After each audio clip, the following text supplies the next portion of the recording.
D के पहलवार physics classes में आप सबका हार्दिक स्वागत करता हूं। मैं क्लास 12 फिजिक्स का फर्स्ट चैप्टर लेके स्टार्ट करता हूं, वैद्युत आवेश तथा क्षेत्र। पाठ का नाम क्या है? वैद्युत आवेश तथा क्षेत्र। तो आपके पास वैद्युत, ये वैद्युत होता क्या है? ये वैद्युत होता है आपके पास दो प्रकार का। कितने प्रकार का होता है? दो प्रकार का। एक तो होता है आपके पास स्थिर वैद्युत की, स्थिर वैद्युत की। एक होता है आपके पास वैद्युत चालन। क्या होता है? वैद्युत चालन। ठीक है, इसको इंग्लिश में बोलते हैं इलेक्ट्रोस्टैटिक्स, इसको बोलते हैं इलेक्ट्रिक करंट। ठीक है, ये तो होता है स्थिर वैद्युत का। मतलब क्या है? इसमें आवेश कैसा होता है? स्थिर। कैसा होता है आवेश? स्थिर। इसमें कैसा होता है आवेश? गतिशील। कैसा होता है? गतिशील। अब हम बात करते हैं वैद्युत आवेश की। किसकी बात करते हैं? वैद्युत आवेश की, कि वैद्युत आवेश क्या होता है। ठीक है, आप लोगों ने सबने करके दिया। जैसे मान लो कोई कंघी है, जैसे ये मान लो मैं ये कंघी मान लेता हूँ। ठीक है, अब जब हम कंघी को सूखे बालों से रगड़ते हैं, क्या करते हैं? सूखे बालों से रगड़ते हैं। तो रगड़ने के बाद ये क्या करती है? जैसे मान लो ये कागज़ के छोटे छोटे ये क्या है? टुकड़े हैं। क्या है? कागज़ के छोटे छोटे टुकड़े।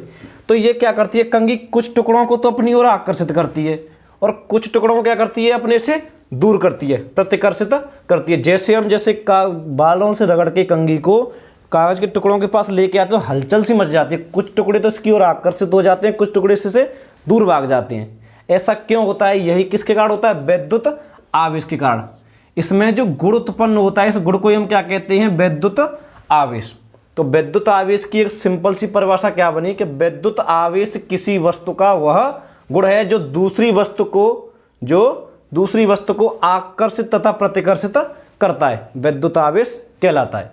तो वैद्युत आवेश किसी वस्तु का वह गुण है जो दूसरी वस्तु को अपनी ओर आकर्षित तथा प्रतिकर्षित करता है, वैद्युत आवेश कहलाता है। आपके पास जो फिजिक्स में परिभाषा ये लिखी हुई है कि वैद्युत आवेश किसी द्रव्य का वह गुण है जिसमें वैद्युत तथा चुंबकीय प्रभाव की घटनाएं होती हैं, वैद्युत आवेश कहलाता है। फिजिक्स में क्या लिखी हुई है? वैद्युत आवेश किसी द्रव्य का वह गुण है जिसमें वैद्युत तथा चुंबकीय प्रभाव की घटनाएं होती हैं, वैद्युत आवेश कहलाता है।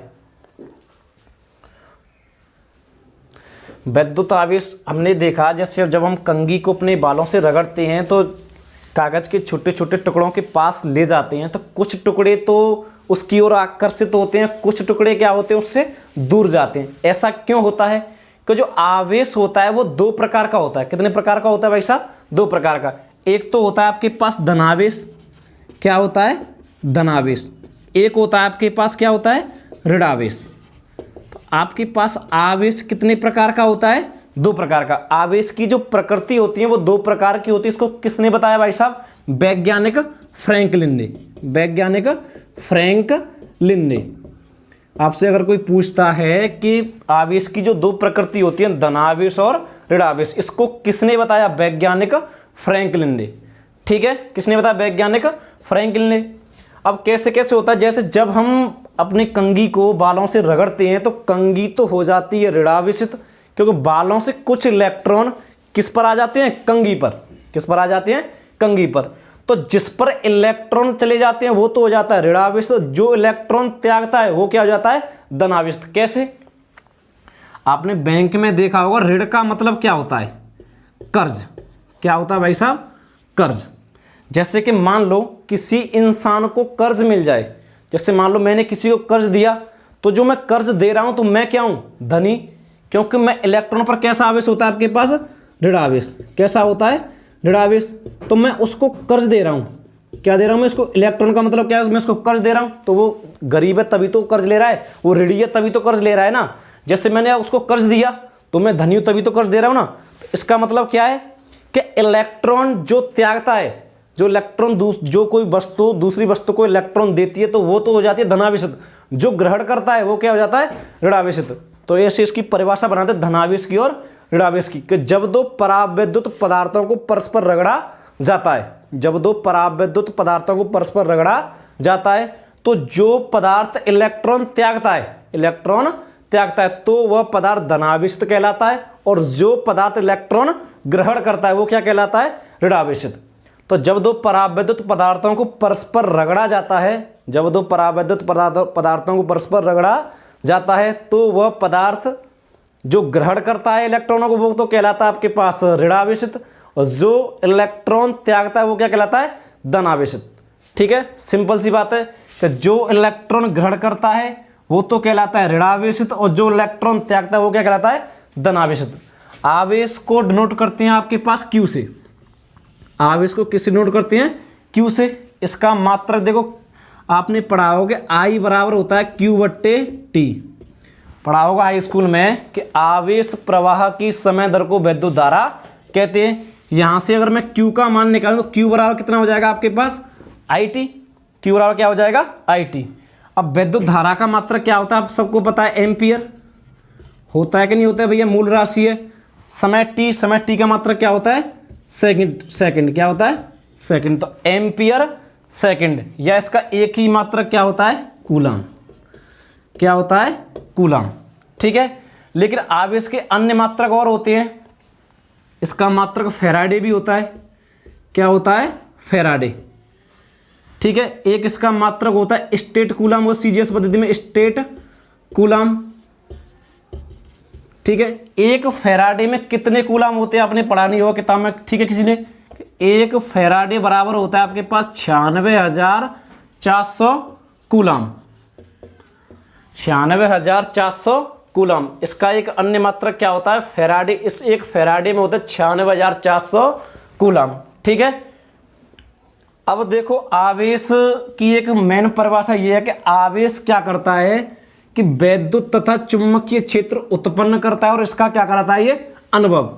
अब कैसे उत्पन्न करता है और कैसे प्रभाव दिखाता है ये हम बताते हैं। ठीक है, देखो आवेश कैसा है, स्थिर। आवेश की दो ही कंडीशन होती है, या तो आवेश स्थिर होगा या कैसा होगा, गतिशील। कैसा होगा, गतिशील। जैसे मान ली हमने ये क्या मान लिया, आवेश है कोई, इसकी दो ही कंडीशन होती है। जैसे मैं हूँ, या तो मैं गति करूँगा या मैं क्या करूँगा, खड़ा रहूँगा या बैठा रहूँगा। ठीक है, दो ही कंडीशन, या तो मैं गति करूँगा या क्या करूँगा, स्थिर रहूँगा। यदि आवेश कैसा है, स्थिर, स्थिर का मतलब ब्रह्म अवस्था में, तो वो केवल विद्युत क्षेत्र उत्पन्न करेगा। यदि आवेश कैसा है, स्थिर, तो वो केवल विद्युत क्षेत्र उत्पन्न करेगा। मान लो आवेश कैसा है, गतिशील है, गति की अवस्था में, तो वह दोनों क्षेत्र उत्पन्न करता है, वैद्युत तथा चुंबकीय क्षेत्र दोनों उत्पन्न करता है। यदि आवेश कैसा है, गतिशील, तो गतिशील आवेश वैद्युत तथा चुंबकीय क्षेत्र दोनों उत्पन्न करता है। यदि आवेश कैसा है, स्थिर, तो वो केवल वैद्युत क्षेत्र उत्पन्न करता है। ठीक है, आप लोगों ने सबने पढ़ लिया कि आवेश को क्यू से प्रदर्शित करते हैं, यह कैसी राशि है, अदिश राशि है। ठीक है, अब आवेश के बारे में हम ये देखेंगे, जब आवेश स्थिर हो तब ये कौन सा क्षेत्र उत्पन्न करेगा। यदि आवेश कैसा हो, गतिशील, तो वो कौन कौन से क्षेत्र उत्पन्न करेगा। तो आवेश की ये भी परिभाषा होती है कि आवेश किसी द्रव्य का वह गुण है जिसके कारण वैद्युत तथा चुंबकीय क्षेत्र उत्पन्न करता है, इनका अनुभव कराता है। ठीक है, तो स्थिर आवेश केवल वैद्युत क्षेत्र उत्पन्न करता है और गतिशील आवेश वैद्युत तथा चुंबकीय दोनों क्षेत्र उत्पन्न करता है। अब मैं बताए आवेश की प्रकृति कितनी होती है, दो। एक तो होती है धनावेश, एक क्या होती है, ऋणावेश। ठीक है, यदि मान लियो दोनों आवेश कैसे हैं, धन धन के, दोनों आवेश कैसे हैं, ऋणावेश के, इसका मतलब सजातीय आवेश। कैसे आवेश है ये, सजातीय आवेश। सजातीय का मतलब जानते हो, समान प्रकृति के, समान प्रकृति के। तो समान प्रकृति के आवेश एक दूसरे के समीप रखे जाए तो उनके बीच कैसा बल लगता है, प्रतिकर्षण बल। कैसा बल लगता है, प्रतिकर्षण बल। तो सजातीय आवेशों के बीच प्रतिकर्षण बल कार्य करता है, और विजातीय आवेश मान लो एक प्लस का है, एक किसका है, माइनस का। एक माइनस का, एक क्या